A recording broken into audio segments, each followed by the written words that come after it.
we were here at Japan with my kids, enjoying. Claudine Barreto kasama ang 4 na anak nagpunta ng Japan para sa kanilang Holy Week vacation. Dito? Hi! Sa lahat ng mga Pilipino dito sa Japan. Dito po ako ngayon sa Mount Fuji.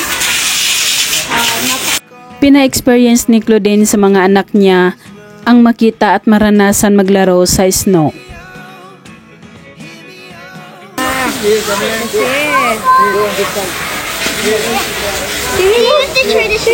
Hi, Teacher Jen. Teacher Jen daw. Hello!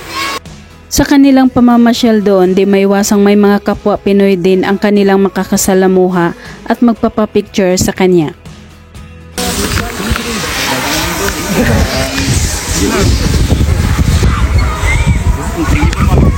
Ayan, madulas dito.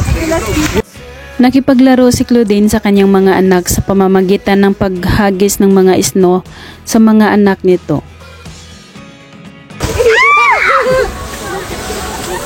Ate! Ate!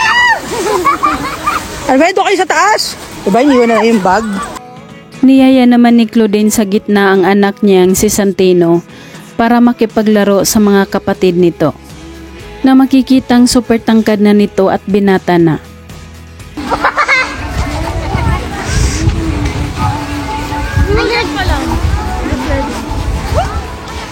Hoy. Sina Sabina at Kia naman ay naglaro ng snow na gamit ang pala para sa pansandok nito. O yan, sa'yo na raw yan, Inang Nigsa. I'll put sa plastic. Oh. We'll put lahat to sa plastic. You know, we'll put lahat sa plastic. Nakakatuwa si Claudine, walang arte pagdating sa mga anak. Binuhat lahat ang mga bag nito dahil ang sabi niya is mommy's duty. Mommy duties. Bags niya. Ako na yan, backpack ko yun. Kay Kaya pala yun. Ako na yan. Ate Kay, baba mo na kasi sabi ko sa'yo. Di ba nakita kanila? Makikita sa mukha ni Claudine ang kasiyahan habang pinapanood ang mga anak na tuwang-tuwa sa snow. Kahit mag-isa lang siya na nagtataguyod ng mga ito. Wow, these are the best things. Making memories with your children. I want to see. Sinubukan naman ni Claudine na makisabay sa kanyang mga anak sa pag-slide sa snow. Kasama sina Sabina, Kia at Noah. Ano, nagsolo?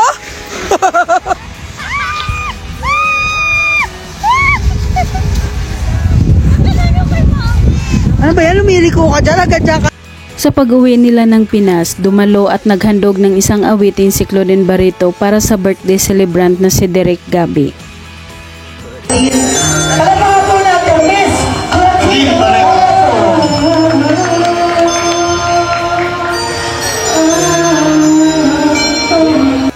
Nandoon din si Dennis Padilla na nakisabay sa pagkanta sa kanya na dating asawa ni Marjorie Barreto.